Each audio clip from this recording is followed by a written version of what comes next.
And the homicide team is releasing new information about the shooting death of a prominent Sikh leader in Surrey.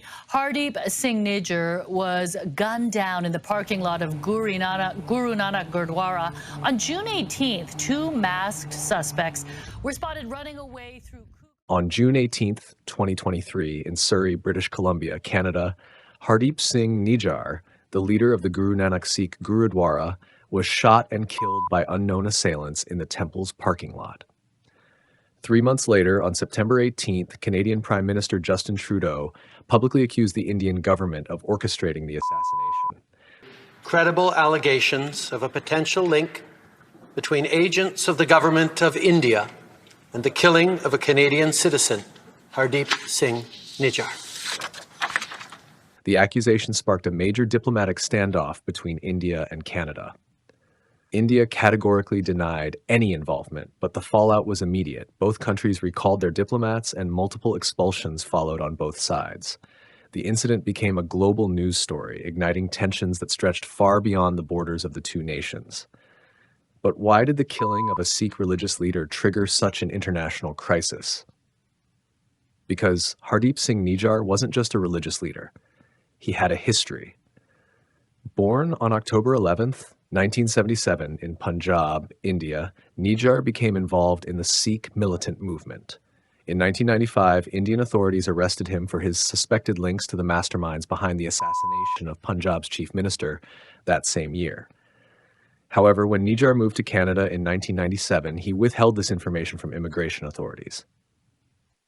He entered the country using a fraudulent passport with a different identity and applied for refugee status, only to have his claim denied due to suspicions of forged documents. 11 days later, he married a woman who sponsored his immigration, but Canadian officials rejected it as a marriage of convenience. In 2001, he appealed the ruling and lost. Yet, despite this, he was eventually granted Canadian citizenship on May 25, 2007. He later ran a plumbing business and settled in Surrey, British Columbia, where he became a respected leader within the local Sikh community. But that's not where his story ends. Well, with that, there's some big breaking news which is coming in regarding to the terror link of Nijar. That is now out again. In fact, remember, the Canadian Prime Minister has been very steadfast in his stand on... The government accused Nijar of leading the Khalistan Tiger Force, a pro-Khalistan militant group designated as a terrorist organization by India in 2023. At India's request, Interpol issued 2 red notices against him, one in 2014 and another in 2016, alleging he was the mastermind and key conspirator of multiple terrorist acts in India. According to Indian intelligence agencies, Nijar had traveled to Pakistan between 2012 and 2014, where he allegedly met with Khalistani militant leaders, received arms and explosives training, and was recruited by Pakistan's intelligence agency. Photographs also surfaced of him wielding an AK-47. In 2016, Canadian authorities placed him on the no-fly list, and his personal bank accounts were frozen due to allegations of involvement in terror training camps. Despite these accusations, there was no concrete proof linking India to his assassination. The Indian government denied any role in his killing. But here's the thing, Nijar wasn't the only one. There were others, and all had one thing in common.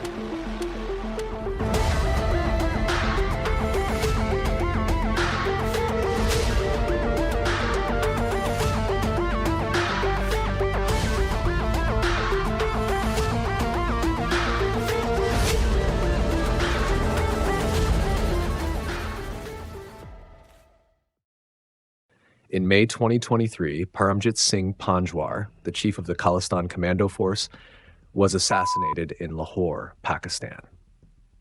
In February 2023, Bashir Ahmad Peer, a designated terrorist and Hizbul Mujahideen commander, was shot dead in Rawalpindi, Pakistan. Avtar Singh Konda, a key figure in the Khalistan movement, died under mysterious circumstances in the UK.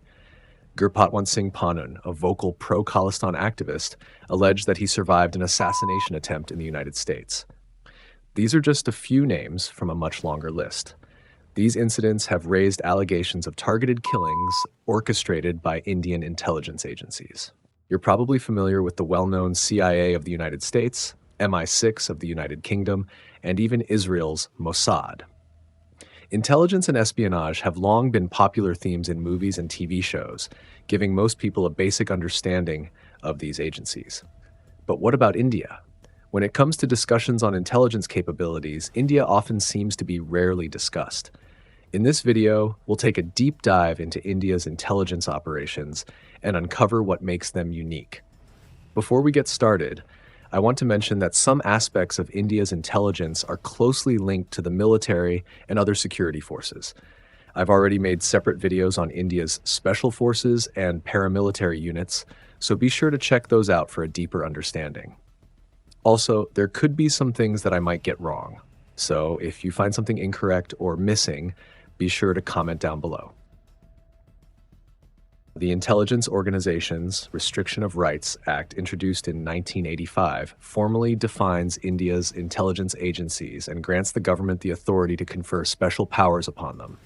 The act was designed to ensure that these agencies operate with discipline, fulfill their duties effectively, and adhere to a structured framework. Additionally, it imposes specific restrictions on the rights of intelligence personnel to safeguard classified operations and maintain national security. Under this legislation, only 4 agencies in India are officially designated as intelligence agencies. Other than these 4, no other organization is formally considered an intelligence agency under the Indian government. However, India's security apparatus is deeply interconnected, with multiple agencies contributing to intelligence gathering, counterintelligence, and national security. These organizations work together to address internal and external threats, making intelligence a collaborative effort across various sectors. This video will focus solely on the agencies officially defined as intelligence agencies. However, keep in mind that other organizations work alongside them to maintain national security. Before we dive into Indian intelligence, I want to quickly explain the National Security Council. The National Security Council, or NSC, is an executive government body tasked with advising the Prime Minister of India on matters of national security and foreign policy. The NSC does not have direct authority over India's security organizations. Instead, it functions as a high-level advisory body to the Prime Minister's office, shaping national security strategy and influencing key policy decisions through its senior members. However, the primary decision-making authority on national security matters lies with the Cabinet Committee on Security, CCS. The CCS is the ultimate body for deliberating and deciding on defense policy, security expenditure, and high-level appointments within the national security apparatus. Chaired by the Prime Minister, its members include the Ministers of Defense, Home Affairs, Finance, and External Affairs. The National Security Advisor, who heads the NSC, also attends CCS meetings, along with the Cabinet Secretary and the Defense Secretary, ensuring coordination between intelligence, military, and policy-making bodies. Now let's look at the Indian security framework. Just like any other country, India's security and intelligence framework is built upon 4 main pillars. Internal security, focused on maintaining law and order, preventing internal threats, and countering terrorism, insurgency, and organized crime. External security, dedicated to safeguarding national interests against foreign threats, espionage, and external intelligence operations. Defense security ensures military preparedness, strategic defense planning, and the protection of India's borders and military assets. Economic security protects the nation's financial and economic stability by countering financial crimes, economic espionage, and threats to critical infrastructure. Each of these pillars comprises specialized security organizations tasked with upholding national security within their respective domains. Together, they form an interconnected system that protects the country from a wide range of threats, both internal and external. Beyond these core pillars, there are several other organizations with specialized roles, each addressing specific aspects of national security. One such agency, and the first agency we will look into, is the National Technical Research Organization, NTRO. The National Technical Research Organization, NTRO, is India's premier technical intelligence agency and one of the 4 main intelligence agencies in the country. It is also the youngest among them. Originally known as the National Technical Facilities Organization, NTFO, it was established in 2004 in response to intelligence shortcomings identified during the 1999 Kargil War. The NTRO reports directly to the National Security Advisor, NSA, and the Prime Minister's office. As a highly specialized agency, the NTRO focuses on technical intelligence gathering. While various Indian intelligence agencies, including those of the armed forces, have their own technical wings, the NTRO does not interfere with their operations. Instead, it serves as a super feeder agency, providing crucial technical intelligence for both internal and external security. The NTRO operates across multiple intelligence disciplines, including signals intelligence, cybersecurity, remote sensing, data gathering and processing, geospatial intelligence, cryptology, strategic hardware and software development, and high-level surveillance. Its expertise in these areas makes it a critical asset in India's intelligence framework. Often regarded as India's state-of-the-art technical intelligence arm, the NTRO carries out high-tech surveillance operations such as satellite monitoring, terrestrial surveillance, and internet monitoring, all of which are vital for national security. It works with advanced classified equipment, either indigenously developed or procured from foreign sources. While the Indian government has refrained from commenting on specific equipment, it is known that the NTRO operates several reconnaissance, surveillance, and intelligence satellites, including Technology Experiment Satellite, TES, Cartosat-2A, Cartosat-2B, and EMISAT, as well as 2 radar imaging satellites, RISAT-1 and RISAT-2. Additionally, in collaboration with the Indian Air Force, the NTRO operates Very Long-Range Tracking Radar, VLRTR, systems, which play a crucial role in missile tracking and detecting spaceborne threats, supporting India's ballistic missile defense (BMD) program. The NTRO is often compared to its American counterpart, the National Security Agency, NSA. Within the NTRO, 2 specialized divisions focus on critical aspects of national security. National Critical Information Infrastructure Protection Center, NCIIPC. This division is responsible for monitoring, intercepting, and assessing threats to critical infrastructure and key installations. It gathers intelligence through various sensors and platforms, including satellites, underwater buoys, drones, VSAT terminal locators, and fiber optic cable tap points. National Institute of Cryptology Research and Development, NICRD. This is India's premier cryptology research center, specializing in cryptographic education and research. The NICRD houses simulation laboratories and digital fortress laboratories designed for financial security, cyber defense, and encryption technology development for national security applications. While most of the NTRO's operations remain highly classified, some of its contributions are publicly known. For instance, NTRO plays a crucial role in intelligence gathering for the Indian Coast Guard, helping prevent terrorists from infiltrating India's shores. It also provided satellite intelligence to aid India's 2016 surgical strike in Pakistan-occupied Kashmir in response to the Uri attack. Additionally, classified documents leaked by whistleblower Edward Snowden suggest that the NTRO has been one of the most proactive members of the NSA-led 10-member counterterrorism platform known as SIGINT Seniors Pacific, SSPAC, for over a decade, working alongside international intelligence agencies on counterterrorism efforts. Now, let's talk about the Intelligence Bureau, IB, the agency responsible for India's internal security and counterintelligence. Operating under the Ministry of Home Affairs, the IB is one of India's 4 main intelligence agencies and is often considered the oldest intelligence organization in the world. The IB traces its origins back to 1887 when the British colonial government established the Central Special Branch to monitor political unrest in India, particularly after the formation of the Indian National Congress in 1885. For decades, it handled both domestic and foreign intelligence, but in 1968, its external intelligence responsibilities were transferred to a newly formed agency dedicated to foreign intelligence.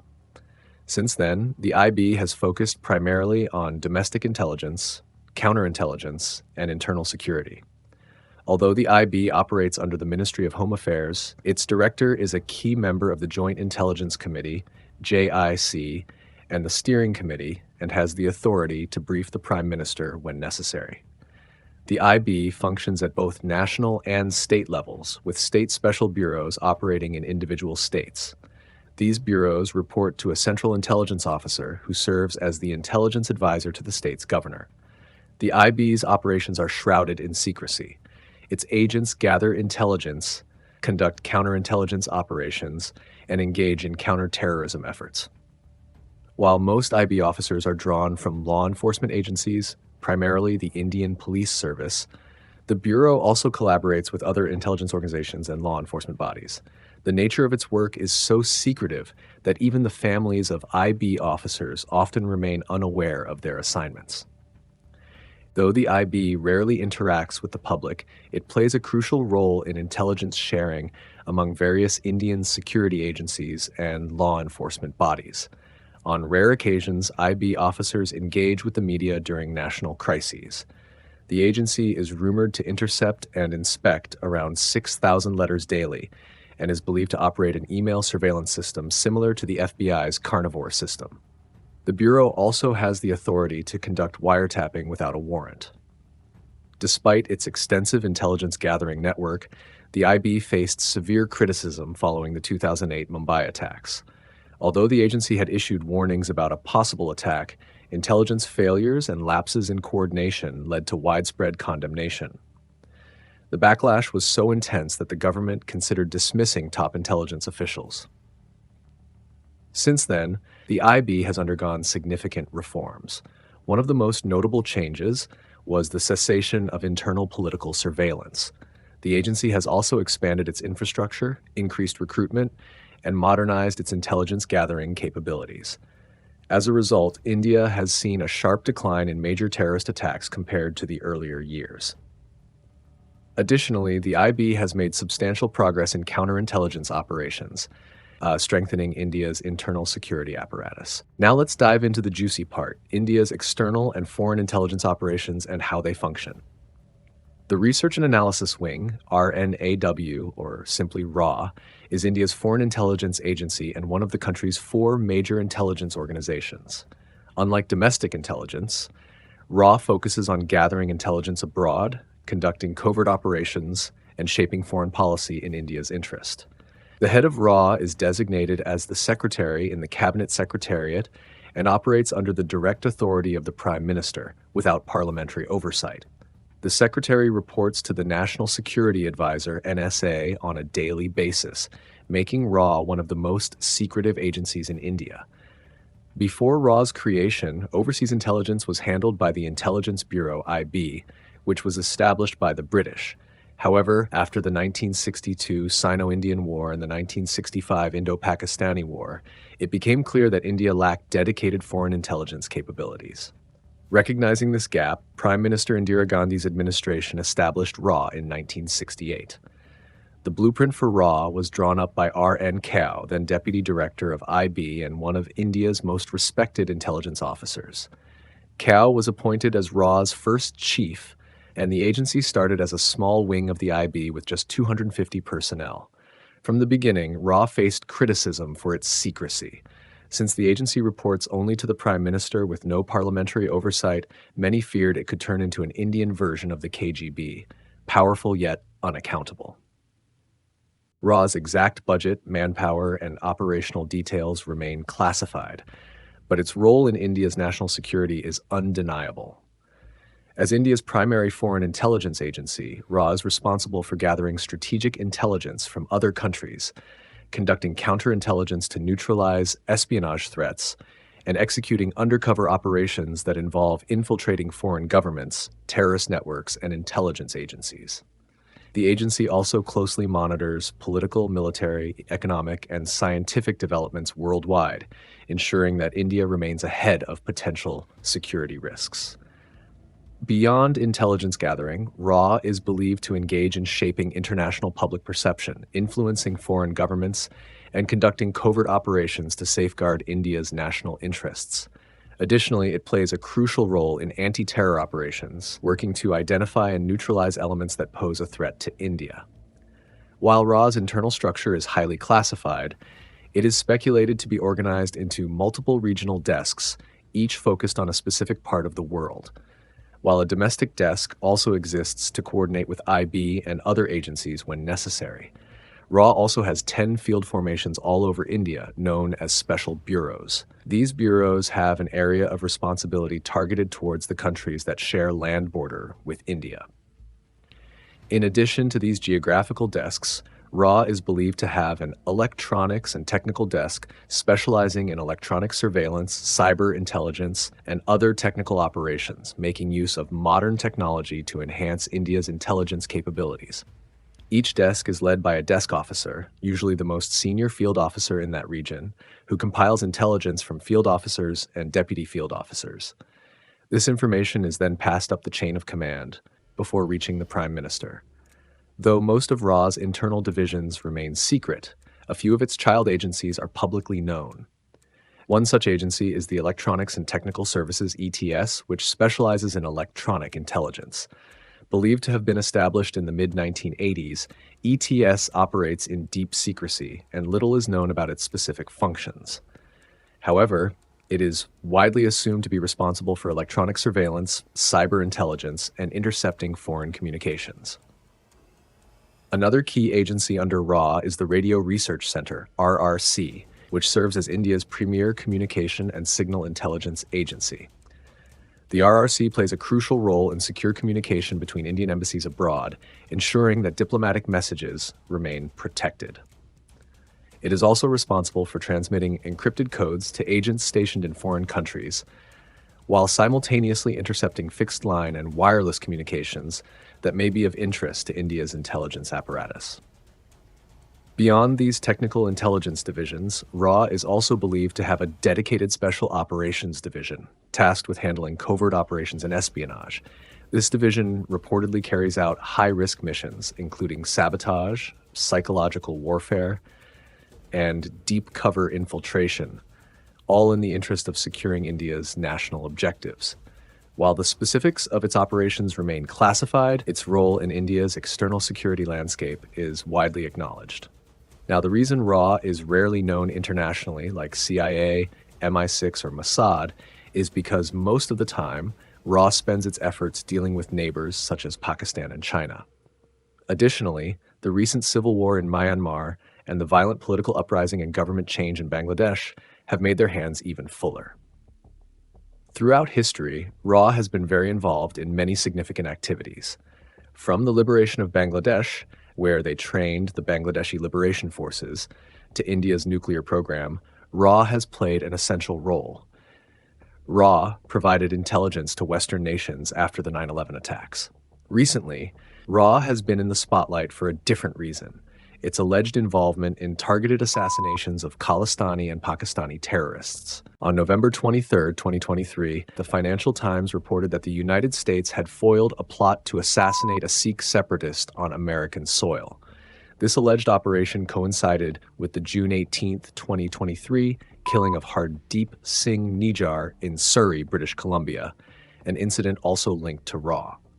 Experts and officials claim that this is part of an escalating campaign by RAW against Sikh separatists across Asia, Europe, the United States, and Canada.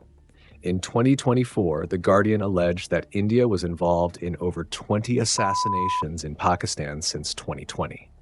These claims have sparked global debate about India's expanding covert operations and the extent of RAW's activities beyond its traditional focus on regional intelligence. We're still not done with the research and analysis wing. There's more to discuss, but for that, we need to first understand one more intelligence agency. According to the Restrictions of Rights Act, the fourth and final legally defined intelligence agency in India is the Directorate General of Security, DGS. While it operates under the Cabinet Secretariat and is officially classified as an intelligence agency, it functions more as a sister organization to RAW. In fact, the Secretary of RAW also chairs the DGS, effectively making it an extension of RAW's operations. The DGS is responsible for covert operations and oversees several specialized units, all of which are run and supervised by RAW. One of its most well-known components is the Special Frontier Force, SFF, a unit originally formed from Tibetan refugees who fled to India after the 1962 Sino-Indian War. Initially called Establishment 22, the SFF is not part of the Indian Army, but operates as a paramilitary force under the Army's operational control while maintaining its own rank structure. The exact size of the force remains classified. Trained in mountain warfare, guerrilla tactics, commando operations, and covert missions, the SFF operates primarily along the India-China border. However, its involvement extends far beyond, having participated in nearly every major conflict India has fought since its inception. During the 1971 Indo-Pakistani War, the unit earned the nickname Phantoms of Chittagong for its role in the liberation of Bangladesh. I've covered the SFF in detail in both my Special Forces and Paramilitary Forces of India videos, so check those out if you want to learn more. Another agency under the Directorate General of Security is the Aviation Research Center, ARC, India's premier imagery intelligence organization. Though formally part of the DGS, it is operated by the Research and Analysis Wing. Established on the 7th of September 1963, the ARC was initially led by R. N. Kao, who was the first chief of RAW. Its primary role is aerial surveillance, including spy satellite and reconnaissance aircraft operations. The ARC is responsible for gathering signal intelligence, conducting photo reconnaissance, and monitoring India's borders. Everything about the ARC, from its assets to its missions, remains highly classified. In 2012, there were proposals to shut it down by 2015, but the organization continues to operate today. The next unit is particularly special. The Special Group, SG, is a highly classified covert operations unit under the Directorate General of Security, run entirely by RAW, because, as we've established, everything under the DGS is essentially run by RAW. The Special Group is similar to the CIA's Special Activities Center. Also known as 4 VICAS 22SF or 22SG, this elite unit is responsible for conducting covert and paramilitary operations on behalf of RAW. And those alleged assassinations by the Indian government we mentioned earlier, well, maybe. Established in 1981 and fully raised the following year under Project Sunray, the Special Group remained completely unknown to the public for decades. It recruits personnel from across the Indian Armed Forces with a heavy preference for Special Forces operatives. And as you might have guessed by now, everything about the Special Group is classified. Now you have a complete picture of India's intelligence agencies. However, there are several other organizations that, while not classified as intelligence agencies under the Restrictions of Rights Act, still function as intelligence and law enforcement bodies, particularly in economic intelligence. At the highest level of economic intelligence oversight is the Economic Intelligence Council, EIC. While it focuses solely on economic security, unlike the National Security Council, which has a broader mandate, the EIC plays a crucial role in overseeing financial intelligence and combating economic offenses. Established in 1990, it operates under the Ministry of Finance and ensures coordination between different financial security agencies to protect India's economic interests. Other than economic intelligence agencies, there is the All India Radio Monitoring Service, AIRMS. While not an intelligence agency itself, AIRMS monitors domestic and foreign broadcasts of interest to India, working in coordination with RAW and military intelligence. Speaking of military intelligence, let's talk about the intelligence structure of the Indian Armed Forces. The Indian Armed Forces operate their own intelligence directorate, the Defense Intelligence Agency, DIA.